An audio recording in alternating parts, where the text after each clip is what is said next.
So I'd planned to make a little gift guide for you guys, like a bushcrafty gift guide. And then I didn't shoot it, and I didn't shoot it, and I procrastinated, and I put it off. And then Wranglerstar brought out a great one. So I was like, oh, God, maybe I better not. For two reasons. One, his is a great gift guide. Two of the things that I had on my list ended up on his, including the axe.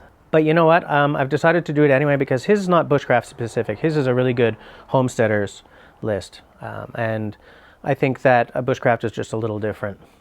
So I rejigged my list in the name of not being buried by a much larger channel. I've rejigged mine to be all things that are under $100. And, you know, I could subtitle this, you know, a list of things that Jesse would love to have. But anyway, so let's just call this the, you know, 2016 Raindance Bushcraft Affordable Gift Guide. Anyway, okay, so with no further ado, let's jump right into it. First on the list, everyone needs a cool bucksaw, right? Well, okay, everyone needs a bucksaw, but it's a gift guide, so I'm not going to say build one out of twigs and a blade. Instead, I've picked one that I've always kind of wanted, and that's the Adventure Sworn Bucksaw in cherry wood, because it's the slightly less expensive of the two. It comes in around, whatever, 90 bucks US, I think, which means that I'm starting my list with a cheat, because that does not come in under 100 bucks Canadian right now. The dollar's kind of tanking, so maybe starting my list with a cheat's not the good way to go, but anyway, there it is. I think it's a nice saw. I think it's beautiful. I've wanted one for pretty much since they came out, and I kind of feel that it's gone up a lot in price. I seem to remember it starting around 55 US back in the day, but I don't know if that's true. Number 2 on the list is definitely the Sportes MIDI 001, the Swedish fire torch plate that I reviewed recently. I want that thing. I think anyone who gets that thing is going to love it. I think it's practical. It's not gadgety, you know. It works well, and it solves one of the problems I've always had with the Swedish fire torch or the Canadian candle. Two names for the same thing. And now that they're making them in Germany, buying it in Europe doesn't mean blowing a huge hole in your wallet. Third, as I said, I had the same axe as Wranglerstar did. Again, it's something that I would love to have. It's the Husqvarna small splitting axe.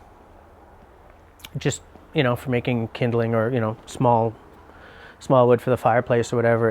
It looks like a great option. Everything I've read about Husqvarna is that, you know, they're not Grands for his Brooks in terms of fit and finish, but they're a damn good axe for the money. And I would love to be able to test that out at some point.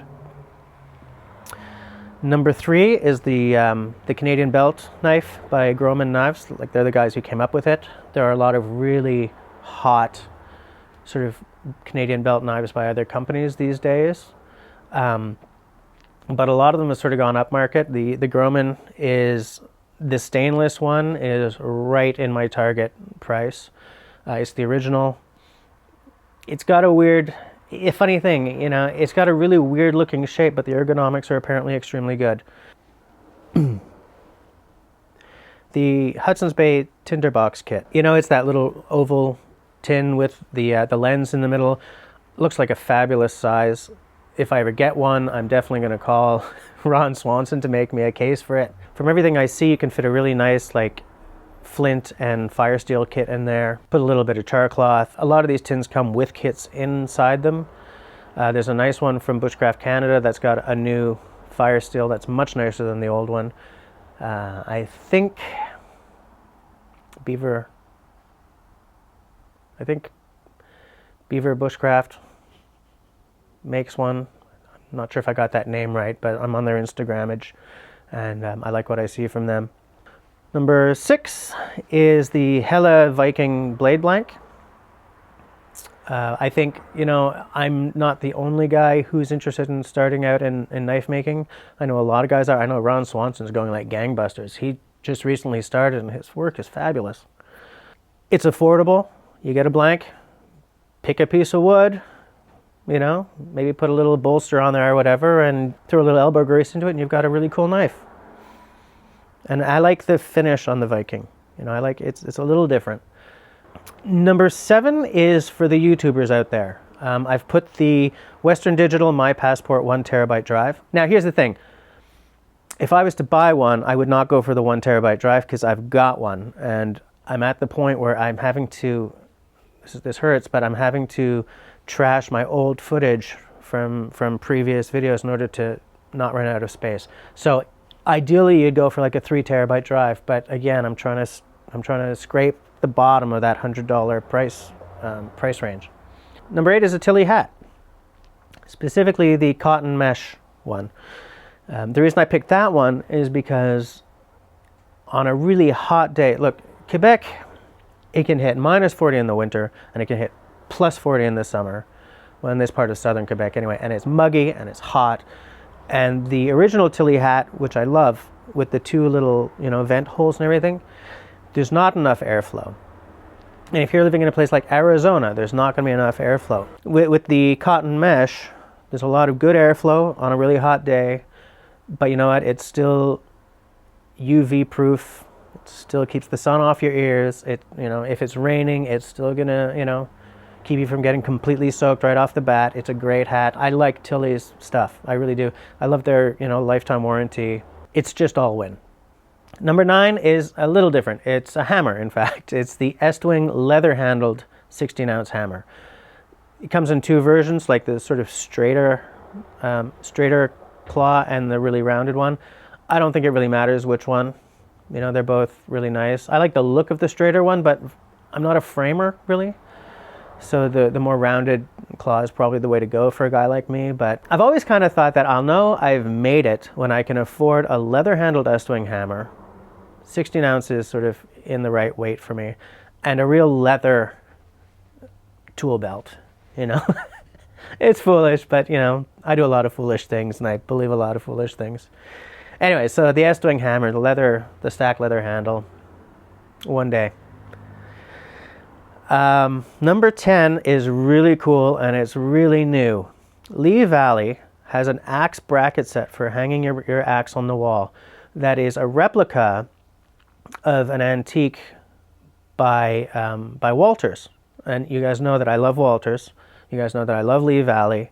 And the idea of putting an axe on the wall without like doing some contraption with wires or something, but actually using an actual bracket made for that, I love that. I want 4 of them. And they're affordable as hell because it's just a wall bracket. And they look cool because when Lee Valley copies an antique, obviously they change the brand name on it and everything, but they always make their new tool as similar as possible, you know? So I think I like it. Lee Valley also has great customer service. They'll ship anywhere in the world, you know? It's a company that I like a lot, and they do cool stuff. So that's the top 10 in no particular order, but I do have one honorable mention. That's that I would love, and judging by the comments on Wranglerstar's video, a lot of people would love that TechStudio Profile sharpening contraption that he got from Russia. They're having a hell of a time keeping up with orders. I would love the Wranglerstar model. All the stuff on there would work really well for me. But, you know, their prices seem to have gone up since they got noticed by Wranglerstar. So I don't think that's in the cards for me this year, but it's an honorable mention because it's something that I think would be a really cool tool for anyone who's, you know, who sharpens a lot of stuff, and bushcrafters sharpen a lot of stuff, right? So there you have it, in no particular order. The Raindance Bushcraft 2016 affordable gift guide. It's all under $100, except for that cheat at the beginning and the honorable mention. It's all cool stuff that would make a good addition to anyone's toolbox. So I guess that's all she wrote. As always, if you like what I'm doing, please comment, share, subscribe, give me a thumbs up. If you don't like what I'm doing, give me a thumbs down. Thanks for watching, guys.